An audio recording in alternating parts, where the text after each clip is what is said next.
Welcome everyone. In this video we will examine the number I raised to the power of I.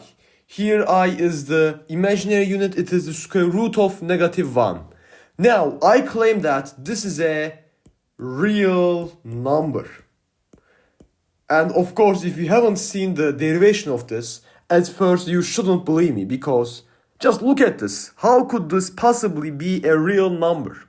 But in fact, it really is a real number. So today I will show you that this is a real number and we will even have the value of it, okay?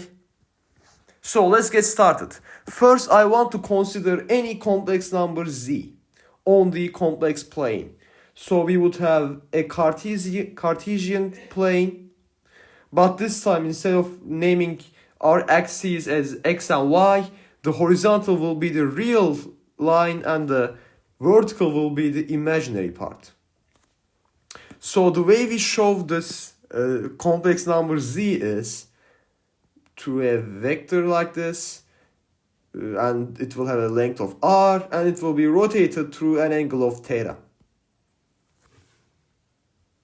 Now, looking at the geometry of this, we can see that z will be equal to r, well, let's see, cosine of theta, right? It is the real part, plus r sine of theta times I, which is the imaginary part. It is this part. We often factor out r and write this like cosine of theta plus I sine of theta.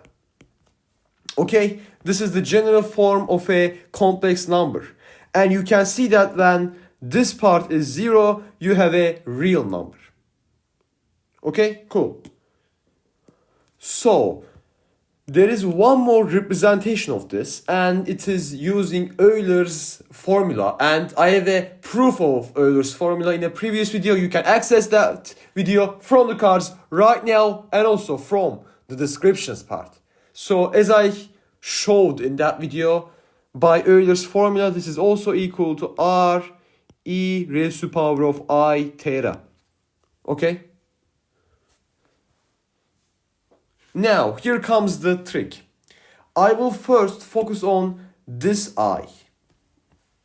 So I will say I want z to equal I. How do I make that? Well, first of all, I want to observe this part, the expanded version. I can already see that there is no real part. We only have the imaginary part. So I want the cosine to be 0. When does cosine equal 0? Well, for example, it would be pi over 2 or 3 pi over 2 perhaps, and other multiples of 2 pi, of course. So you add 2 pi over 2, you still get 0 for cosine. Okay, so which one is it though? Well, we also look at the sine of sine, So if we have 3 pi over 2, sine would give us -1. That means we want to have pi over 2, not 3 pi over 2. So this one cancels. Theta should be pi over 2, okay? I hope that argument is clear. We want to make cosine 0 because there is no real part. And we want to make sine equal 1, so we choose pi over 2. That means we have r times I. Well, what is r going to be then? It is going to be 1, right? So, for this case, for z to equal I, for us to have I, we need to choose r to be 1 and theta to equal pi over 2. When we make these choices, we get I as our number, as our complex number. So let's just substitute that in Euler's formula then. Here, we have r, it is 1, I'm not going to write it. We have e raised to the power of I. What is theta? It is pi over 2, as we discussed. Cool.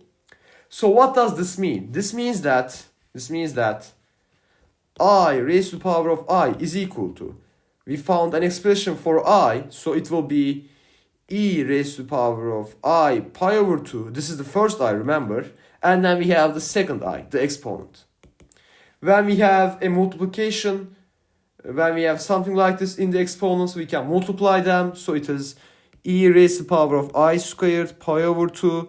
I squared is by definition negative 1, so we have e raised to the power of negative pi over 2.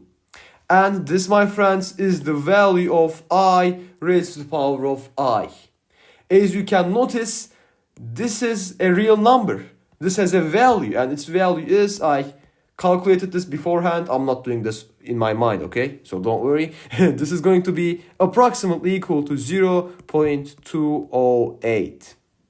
As you can see, this is just a number.